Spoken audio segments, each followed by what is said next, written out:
Jalen Green at Rockets patuloy na umaangat sa West. Westbrook at Jokic gumawa ng kasaysayan.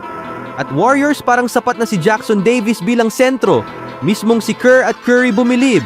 Ngunit bago ang lahat, kung gusto nyo ng original shoes, New Curry 12, mabibili lamang sa halagang 5,100. I-click lamang ang link sa comment section. Natalo ang New Orleans Pelicans sa Denver Nuggets na nagmarka ng ikapitong sunod na pagkatalo ng team. Sa kabila ng mataas na inaasahan para sa paparating na season, ang Pelicans ay kulilat na ngayon sa 0.500 matapos ang 20 laro. Isa sa mga positibong aspeto ng laro ay ang rookie center na si Yves Missi, ang ika-21 pick sa draft ngayong taon. Bagamat nagsimulang maglaro ng basketball sa edad na 16 at itinuturing na work in progress, nagpakita si Missi ng malaking potensyal. Nagtala siya ng 21 points, 9 rebounds, and 3 blocks sa kanyang laban, kung saan binantayan niya ang MVP na si Nikola Jokic. Bagamat nahirapan ang Pelicans sa pisikalidad ng Denver, nakinabang si Missi sa karanasan na tinawag niyang napakagandang oportunidad para sa kanyang pag-unlad. Si Jokic naman ay nagpakita muli ng husay bilang isang 3 beses MVP. Nagtapos sa isang triple-double na 27 points, 13 rebounds, and 10 assists na tumulong upang pangunahan ang Nuggets sa tagumpay. Sa kabila ng matapang na laban ng Pelicans, lalo na sa overtime, hindi nila nagawang pigilan ang lakas ni Jokic at Aaron Gordon na nanguna sa loob ng paint, kung saan nagtapos ang Denver sa 70 puntos. Ang Pelicans ay nahirapan din sa kanilang laro matapos ang isang back-to-back game laban sa New York Knicks. Sa kabilang banda, nagkaroon ng kahangahangang laro si Russell Westbrook para sa Denver Nuggets. Bilang reserve player, nagtala siya ng 21 points, 5 assists, 5 rebounds, 2 steals, and 1 block. Sa edad na 36-year-old, gumawa si Westbrook ng kasaysayan bilang pinakamatandang player sa NBA na nagrehistro ng ganitong linya bilang isang reserve. Ang kanyang all-around performance ay nagpamalas ng kanyang kontribusyon bilang former MVP at mahalagang player para sa Nuggets. Nilagdaan si Westbrook ngayong off-season at mabilis niyang napatunayan ang kanyang halaga sa kanyang bagong team. Bagamat nagbigay ng mahusay na laban ang Pelicans sa kabila ng kanilang mga injury at kahinaan sa depensa na naig ang Nuggets na muling nakapasok sa win column, ang laro ay nagbigay diin sa lakas ng Denver bilang isang contender sa liga at ang patuloy na pagsusumikap ng New Orleans na makabalik sa kanilang anyo. Ano sa tingin niyo mga kaibigan?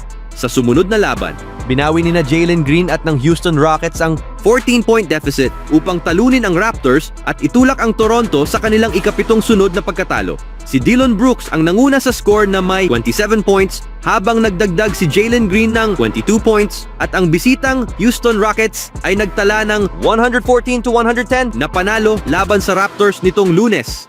Nag-ambag si Alperen Sengun ng 17 points, 10 rebounds, and 5 assists para sa Rockets na nagwagi ng 2 sunod na laro.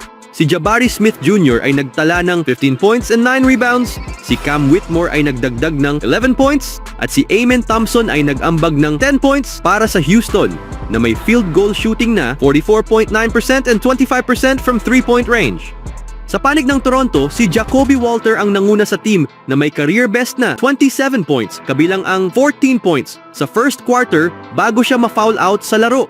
Nagdagdag si Chris Boucher at Ochai Agbaji ng tig-15 puntos habang si Grady Dick ay nagtala ng 14. Si Jamal Shead ay nagtala ng career best na 11 punto na sinabayan din ni Jamison Battle ng 11 punto para sa Raptors. Nagtala ang Toronto ng 45.7% shooting from the field and 39.5% from 3-point arc. Maglalaro ulit ang Houston laban sa Charlotte Hornets bukas.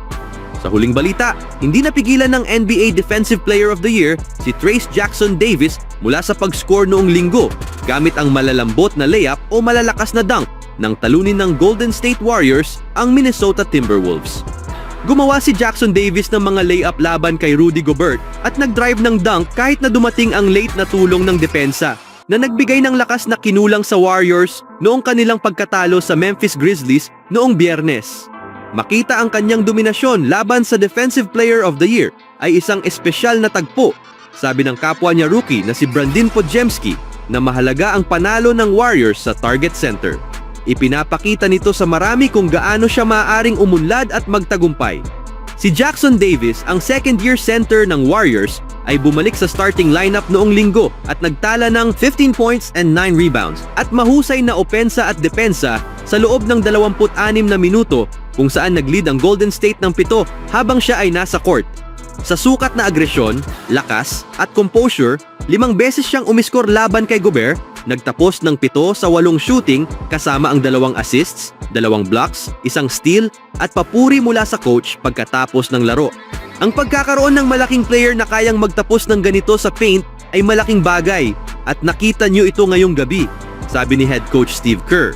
Bilang pangunahing starting center ng Golden State, sinimula ni Jackson Davis ang unang 17 laro ng team bago nagkaroon ng mga ibang pangyayari na nagbago sa kanyang rotation, ayon kay Kerr.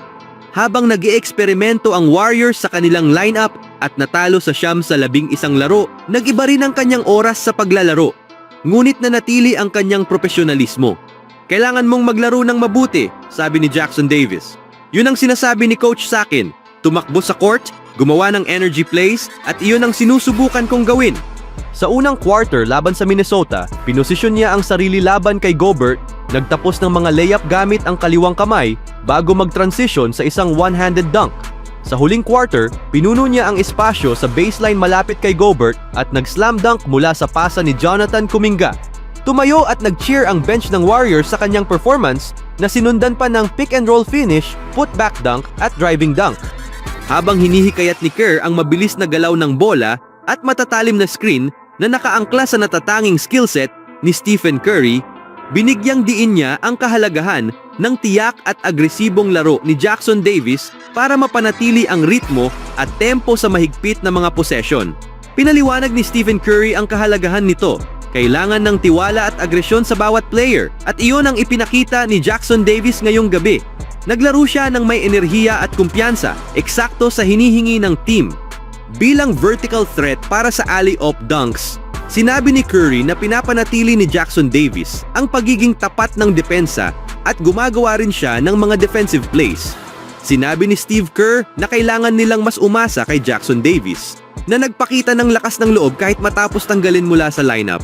Kahit na nahirapan si Jackson Davis sa efficiency sa finishing ng layups ngayong season, nanatili ang kanyang kumpiyansa. Ang kanyang matatag na performance laban sa 4-time NBA Defensive Player of the Year na si Rudy Gobert ay inaasahang magpapalakas pa sa kanyang laro. Ilan sa mga na-miss ko, mental lang yon. Hindi kakulangan sa basketball ability, sabi ni Jackson Davis.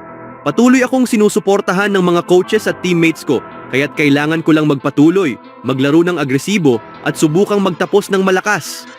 Ano ang masasabi niyo dito mga kaibigan? On my own, so I gotta get through it. And the only thing I know is to love what I'm doing. Never give up, never slow, till I finally prove it. Never listen to the no's, I just wanna keep moving. Keep my head up when I act, head up, that's a fact. Never looking back, I'ma keep my